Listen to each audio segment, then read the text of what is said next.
السلام عليكم متتبعين ومتتبعات قصص وعبارة ستوري باي دودو. نتمنى يا ربي يلقاكم هذا الفيديو نتوما في احسن الاحوال. وباش ما نطولش عليكم ندخلوا في القصه ديالنا، نتمنى تخليوا ارائكم ونصائحكم لهاد السيده في التعليق. هي راه غادي تقرا التعليق ديالكم كلهم.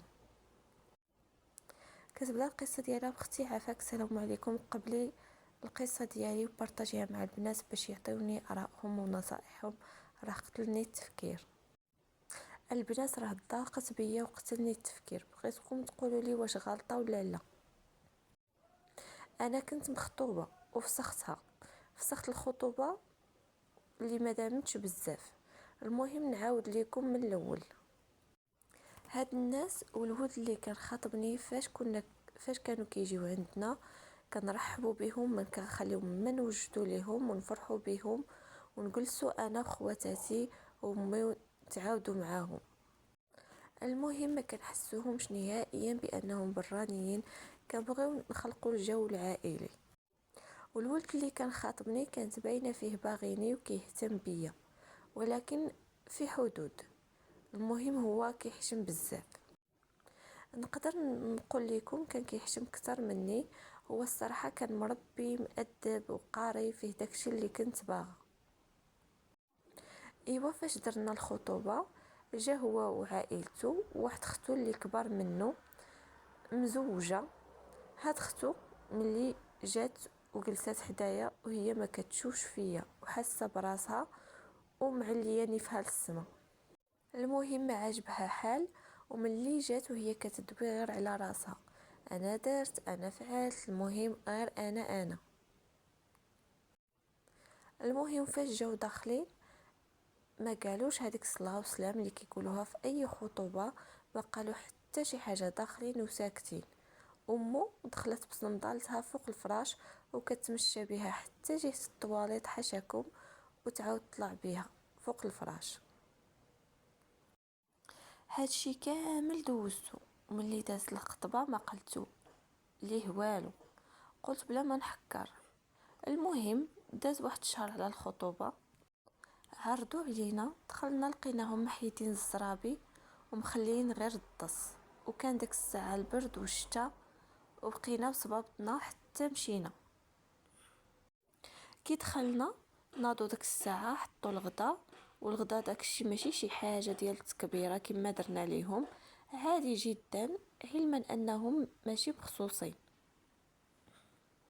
ناضت داك اختو اللي كنت قلت لكم عليها، كانت جالسه معانا، دخلت لواحد البيت وسدت عليها بلا ما تقول لينا والو. حطات لينا امها الطبسيل، قالت لينا كولوا مرحبا بكم، ها هي البنت معاكم، زعما على اختو الصغيره. صافي ومشات. انا بقيت غير كنشوف، وهذيك اللي دخلت البيت وسدت عليها ما قالت لينا حتى شي حاجه، غير جات وناضت ودخلت وسدت عليها. جات امها وهي تقول لينا حقا راه ما كتاكلش اللحم الغنمي. وقبل ما يحطوا لينا الماكله قالوا لينا نوضوا للطواليت، عزكم الله تغسلوا يديكم، سمحوا لينا حقا ما عندناش الغسال. انا هادشي كله ما عجبنيش وغير ساكته وكنشوف.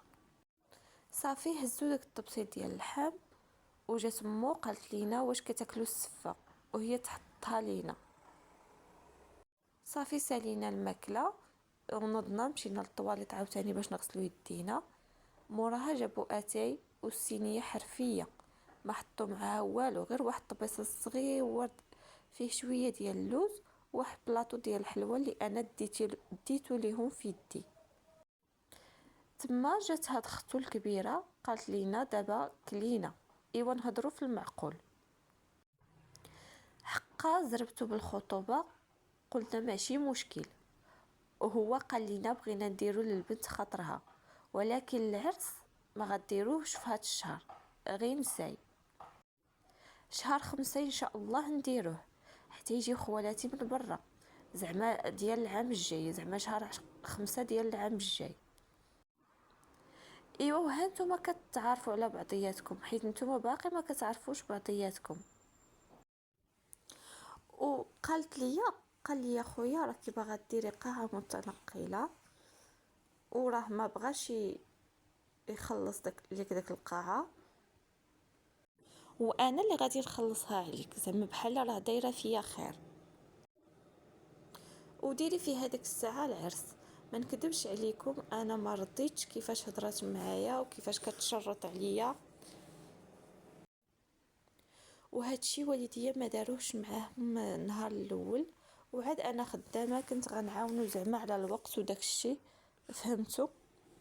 المهم هادشي كامل واقع، وهو كان جالس مع بابا وخوتو في بيت اخر، ما خرج، ما طلع علينا، ما قال لينا مرحبا، ما هضر معايا، ما والو، بحال ما كيعرفنيش. وحتى فاش كنا خارجين غير باه اللي هبط معانا، هو حدو الباب مع مو خواتاتو. انا جيت عامره من داك الشيء، وبطبيعه الحال ما عجبنيش الحال. جيت للدار هضرت معاه، قلت لي اختك بقات كتدخل بزاف، وقالت لي حيت راه قالت بزاف، غير ما بغيتش نطول عليكم. صافي جاوبني بهدوء وقال لي العائله من حقها تدخل في العرس وكل شيء، حتى نعيشو انا وياك في دارنا، عاد نوليو بوحدنا، وعاد نوليو كناخدو قراراتنا. صافي انا ما نكذبش عليكم، ساليت معاه ديك الساعه، ما زدتش طولت معاه الهضره. هو بقى فيه الحال بزاف، قال لي بنيت في بالي معاك بزاف ديال الحوايج، وغيبقى فيا الحال. والصراحه حتى انا ما سهلاش عليا، خسرت بزاف في الخطوبه، والناس وكلشي عرفني انا مخطوبه. المهم ملي قالها لوالديه ما قالوا والو، وما تدخلوش نهائيا، بحال كانوا كيتسناونا غير امتى نتفارقوا ونساليو هذا الشيء. صافي رجع هو يقول لي الله يسهل عليك بنت الناس، في شي واحد اللي يستاهلك. هما عائلته زعما ما هضروا لا معايا ولا مع دارنا،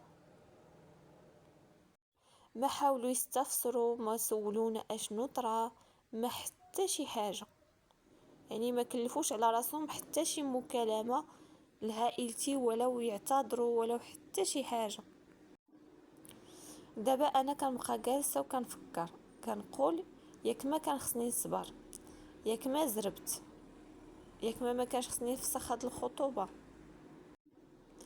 كنرجع عاوتاني وكنقول لا، هو ضعيف الشخصيه، واللي قالوها ليه كيديرها بالحرف، ما كياخدش رايي في حتى شي حاجه، ودوبليس انه ما كبرش بيا. عافاكم الا ما نصحوني ووجهوني باش نحيد هاد كثرة التفكير، وشنو نقدر ندير، واش فعلا انا اللي غلطة ولا هو اللي غلط في حقي. غادي نقرا تعاليقكم، ما تبخلوش عليا بارائكم ونصائحكم، الله يجازيكم بخير. وشكرا لاخت دودو حيت دائما كتبارطاجي للناس القصص والمواعظ، الله يحفظك والله يخليك لينا.